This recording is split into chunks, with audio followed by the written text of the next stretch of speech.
Welcome back to my channel, mga katropa. Sa video natin ngayon, ituturo ko po sa inyo step by step kung paano po tayo magkaroon ng piso wifi hotspot business. Gamit lang po natin ito, voucher code para po sa mga customer natin. Ito po yung gagamitin natin na antenna, TP-Link 110. Sa halagang 1,500, marami po itong mabibili sa online. Applicable po ito mga katropa sa gagawin nating wifi hotspot sa mga senaryo katulad ng hotel, restaurant, apartment, or kung mayroon po kayong boarding house or mayroon po kayong mga sari-sari store at saka coffee shop para dagdag naman po kita. Kahit saan po ito, pwede po natin itong ilalagay sa outdoor antenna po ito. Hindi na po natin kailangan ang technician or yung sinasabi nilang Bindo Wi-Fi machine or anumang Wi-Fi router. Lalo na po kung kapos po tayo sa budget. Ang pinaka-importante lang po nito na mayroon po tayong internet connection sa bahay, lalo na kung hindi naman po masyadong ginagamit. At least mapagkakakitaan. At saka kung pwede rin po ito sa mga probinsya na gumagamit po ng Simbis LTE. Kagaya sa GOMO SIM card na mayroon pong unlimited internet data na 499 a month lang po. Sana makatulong po ito tutorial. Kahit sino po pwede pong makagawa nito. Sundan nyo na lang po yung video. Ito yung connection na po natin. Nakakonect na po yung PoE UTP cable natin dito po sa antenna. Tapos ito naman po yung isang UTP LAN na kulay blue. Ito po yung nanggagaling doon sa source po natin ng internet, kung ano po yung ginagamit natin, ISP, Globe modem, PLDT modem, or Converge modem. Ito natin i-connect sa LAN port dito sa PoE adapter. Ayan po, napakadaling setup lang po yung gagawin natin ito. So bago po tayo magsimula, kung baguhan po kayo sa aking channel, please like, share, and hit the subscribe button and click the bell all para ma-notify po kayo sa mga gagawin pa natin mga tutorial. Okay, dito na po yung kabilang dulo mga katropa. Iko-connect na po natin direct dito po sa modem router po natin. ISP. Ito na po yun. I-connect ko na. A few moments later. Okay, nandito na po tayo mga katropa sa computer po natin. Ang pinakauna po natin gagawin, punta po tayo sa browser. Kung ano pong gagamitin nyo, Google Chrome, Mozilla, or Opera GX. Click ko po itong Opera GX. Ayan po. Ito na po yung link ng TP-Link po natin para makapag-download po tayo ng Umada controller. Ilagay ko po itong link sa description box sa baba. Pag nandito na po tayo sa platform ng TP-Link, down lang po tayo. Ayan po. Kung napansin niyo po, nandito po yung Umada controller version 3.5 Windows. Download po natin to. Ayan po, nagda-download na po yung Umada po natin. Download din po tayo ng Java Oracle. Kung mayroon na po kayong Java Oracle, wag na po kayong mag-download. Punta po tayo dito sa Java Oracle. Ilalagay ko rin po yung link na to sa description para makapag-download po kayo. Kasi ito po yung requirements po ng Umada controller. Dito na po yung ira-run lang po natin itong application natin at saka itong Umada controller. Right click po natin, tapos extract files. Ayan po. Tapos extract po natin, click po natin desktop, then okay. Mayroon na po tayong icon ng Umada controller dito sa desktop kung napansin po natin. Right click lang po natin ito para i-install po natin ito mismo sa drive C ng computer po natin or laptop po kung ano po yung gamit nyo. Hantayin lang po natin matapos. Ayan po. Click po natin next. Ayan. Next. Tapos installed. Ayan po. Mayroon pong lalabas na pangalawang icon. Lumabas na po yung pangalawang icon niya. Click po natin finish. Ayan. I-double click po natin to para magra-run. Ayan. Hantayin lang po natin, mag-initialize po ito. Ayan po. Sundan nyo lang po video. Kung maaari mga katropa, wag po kayo mag-skip para hindi po tayo malito sa video po natin. Magla-launch po yung browser po natin doon sa pinaka-local host po ng TP-Link.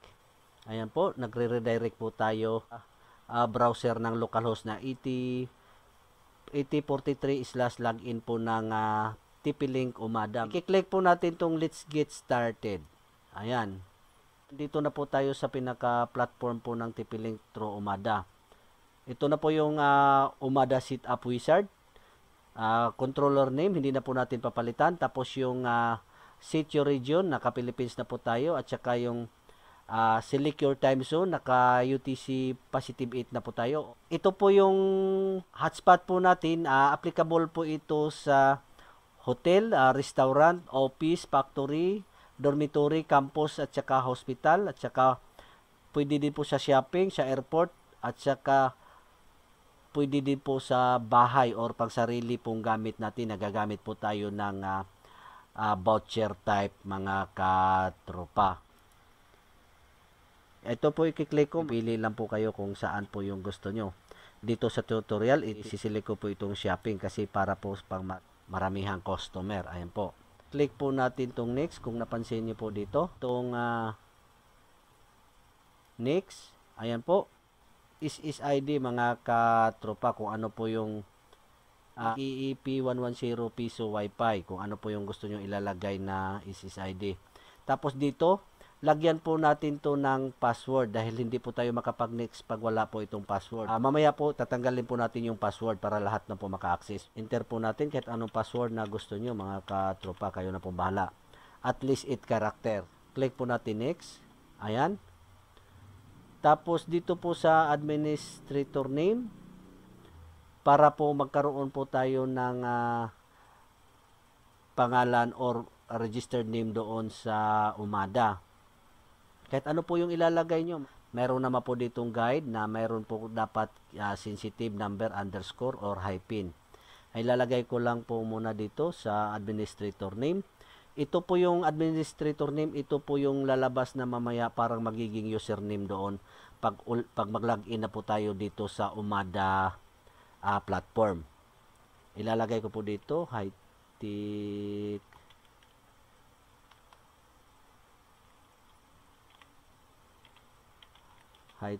blog _blog. Kayo na po bahala mga katropa kung ano po yung ilalagay nyo.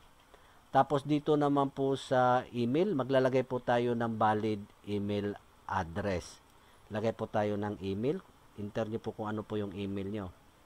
Ito po yung password na i-create natin mga katropa. Ito po yung pinaka-importante dahil pag nakalimutan po natin yung password, mahirapan po tayo mag-login mamaya sa pag login po natin ulit mismo sa platform ng Umada.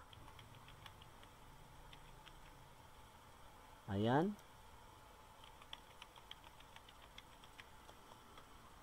Ayan po. Cloud access, i-off mo po muna natin. Click po tayo ng next. Nandito na po tayo sa summary. Ito na po yung controller name natin, Umada controller.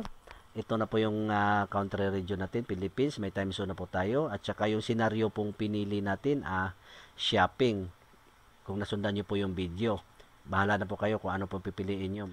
Tapos dito naman po sa SSID, ang nilagay lang po natin, TP-Link 110 piso Wi-Fi. Ito po yung lalabas mamaya doon sa mga cellphone po natin or sa mga Wi-Fi gadgets. Tapos yung administrator name, ito po yung nilagay natin. Kayo na pong bahala mag-personal ng administrator name. Po natin finish. Ayan.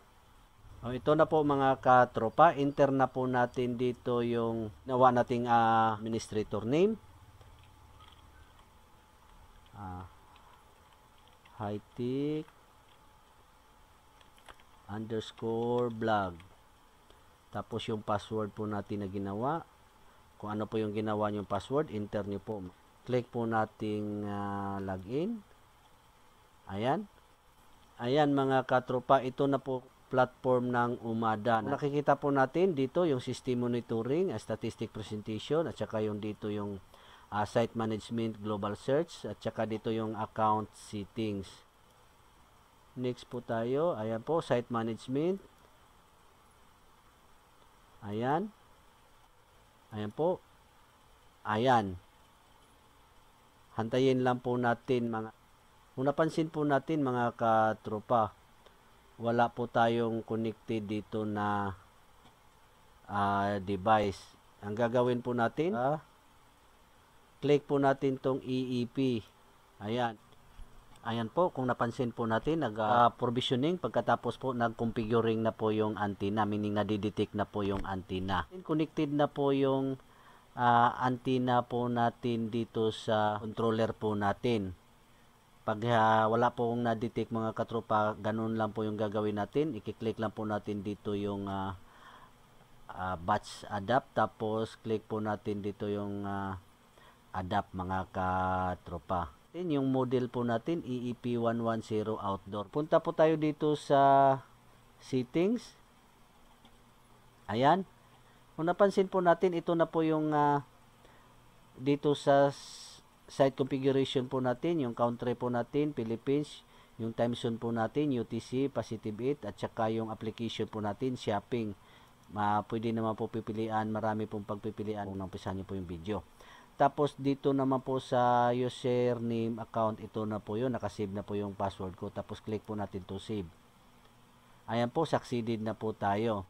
Click po natin tong wireless. Ayan po.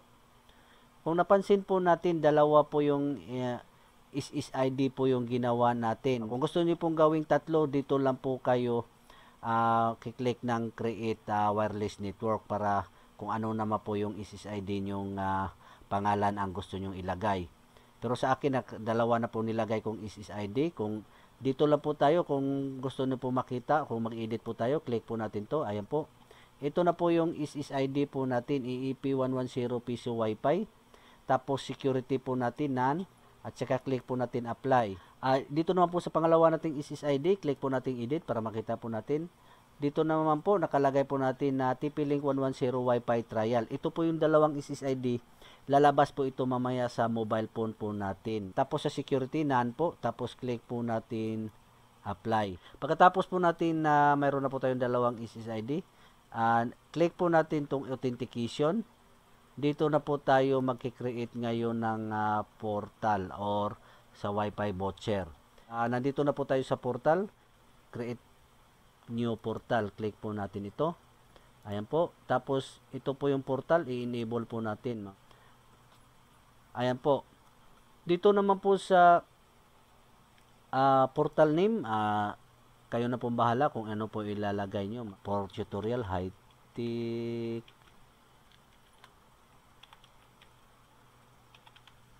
vlog. Ayan po. Depende na po kung ano po yung gustong ilalagay.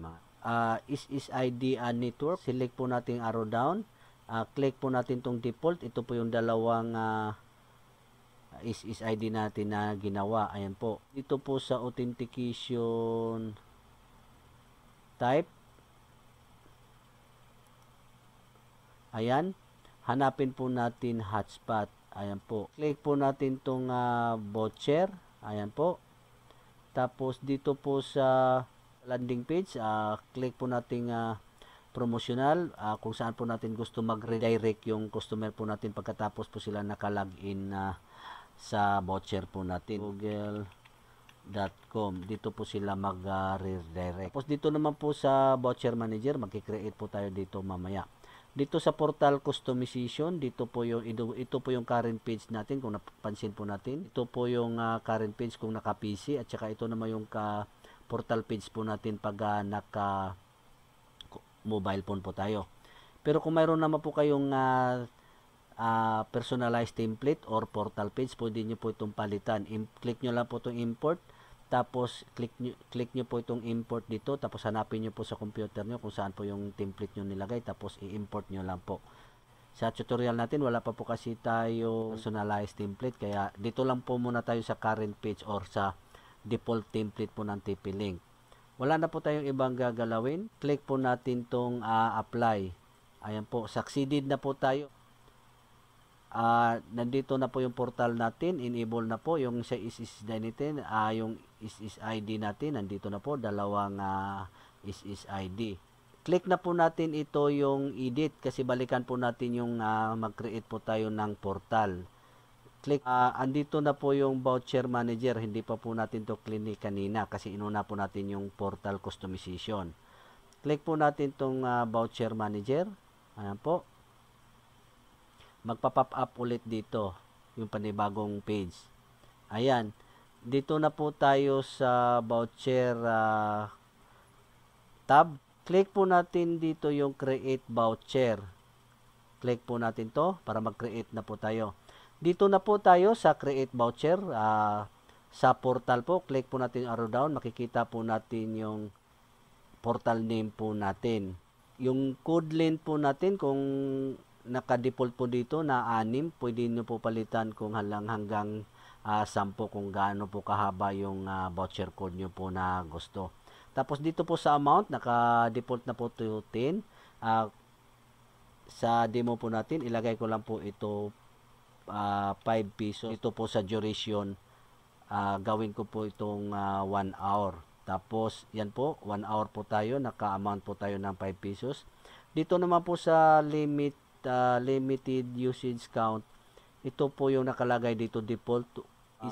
Isang beses lang po natin pwedeng magamit yung voucher code. Hindi na po pwedeng ulitin mamaya or ilang oras. Ito naman po sa limited online users, kung maglagay po tayo dito halimbawa 4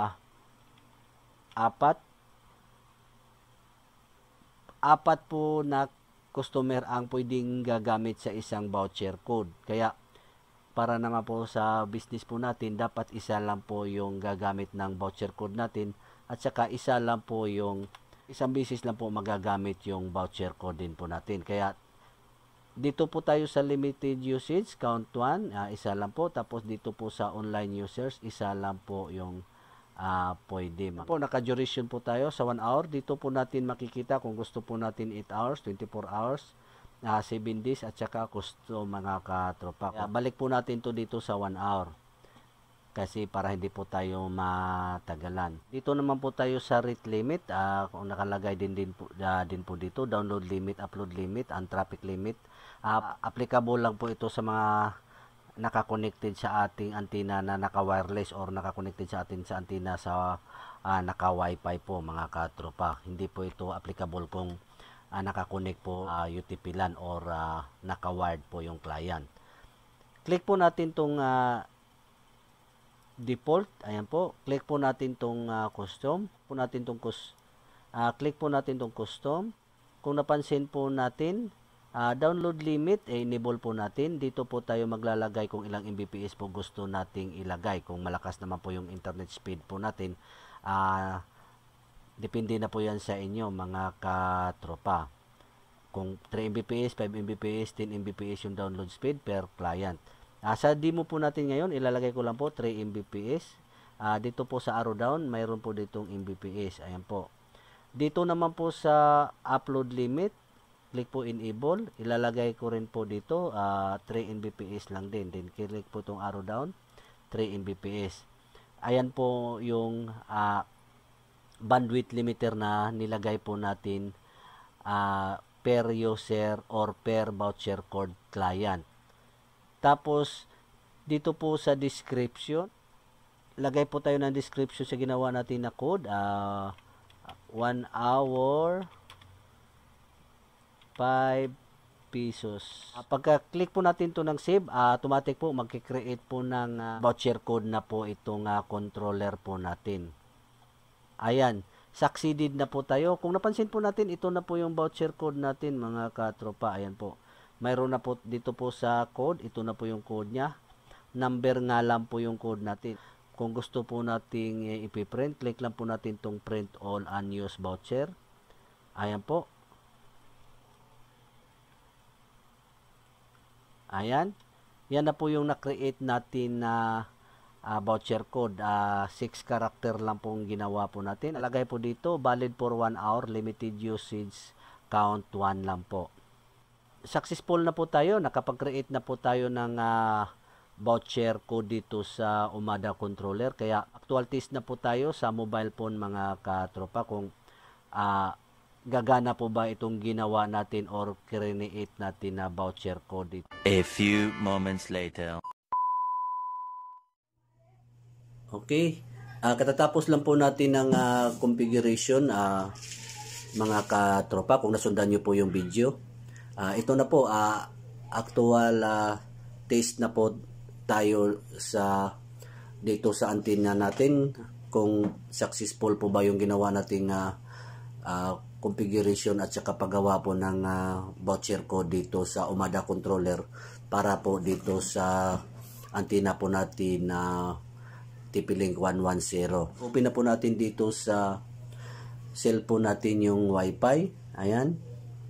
Click po natin yung Wi-Fi ng mobile phone. Ayan po. Dito na po yung TP-Link EEP110 piso Wi-Fi. Tandaan nyo po yung video. Dalawa pong ginawa natin na SSID. Isang SSID natin na ginawa. TP-Link 110 Wi-Fi trial. Ayan po. Tapos click po natin yan. Connect po tayo. Ayan po. Automatic po mga katropa, lumabas na po yung portal page natin or login page po natin ng TP-Link. Kasi ito po yung default na portal page ng TP-Link natin dahil wala po kasi tayong personalized na template kung nasundan nyo po yung video natin. Ngayon, try po natin mag-enter ng code, yung create po natin na code. Kung natandaan nyo po yung nasa video na na-create po natin na code, enter ko po yung isang voucher code na na-create natin. Ayan po. 9, 8, 6, 8, 6, 3. Ito po yung voucher code na na-create natin kung balikan nyo po yung video. Try na natin ngayon i-login kung papasok na po ba yung internet connection po natin. Click po natin tong login. Ayan po, nag-redirecting na po tayo. Ayan, kung napansin nyo mga katropa, connected na po tayo. Open po natin yung YouTube. Mayroon na po talaga tayong internet connection. Titingnan po natin kung saan tayo nakakonect. Ayan po. Balikan po natin yung Wi-Fi. Ayan, dito po talaga tayo nakakonect sa TP-Link 110 Wi-Fi trial. Ayan po. Nag-play na po tayo ng YouTube. Tinanggalan lang po natin ng sounds mga katropa. Successful po tayo sa ginawa nating voucher code dito sa Umada controller at saka ito na po yung nagbo-broadcast natin na Wi-Fi hotspot yung TP-Link kung nasundan nyo po yung video. Gumagana po talaga yung YouTube po natin. Try naman natin doon tayo mag-connect sa isang ginawa nating SSID. Gumagana din ba yung isang SSID natin na ginawa, tapos kukonek ulit tayo ng isang code naman. Close na po natin to. Puntahan po natin yung Wi-Fi. Dito na po tayo magkukonek. Ito namang isang SSID na ginawa natin. TP-Link EEP110 piso Wi-Fi naman. Click po natin to. Ayan. Lipat po tayo ng isang SSID kasi successful na po yung isang SSID natin na nagawa.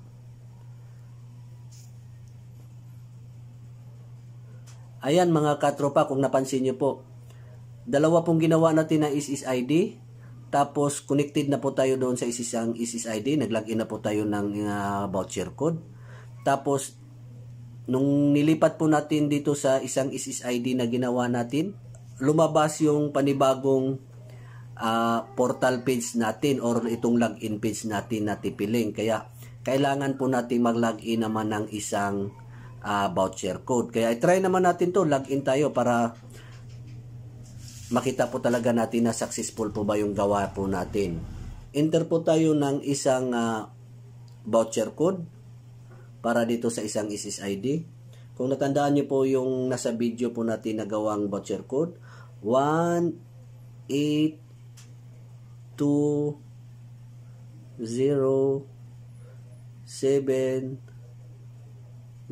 Click po nating login kung successful din po ba tayo dito sa isang SSID na ginawa po natin. Ayan po, succeeding redirecting. Hintay lang po tayo ng seconds mga katropa.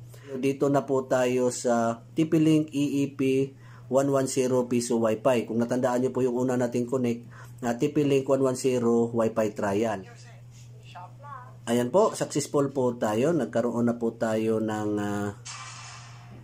internet connection na naman. Yung dalawang nilagin po natin ng voucher code na ginawa po natin at saka doon po naglagin po tayo sa dalawang SSID na ginawa po natin. Gumana po lahat yung voucher code po na na-create natin doon sa UMADA controller. At saka dito na po yon nag-broadcast ng hotspot natin yung TP-Link natin na EEP 110. Kaya sana nasundan nyo po yung video kung nakatulong naman po ito sa inyo. Kaya maraming salamat sa panonood. See you guys and God bless.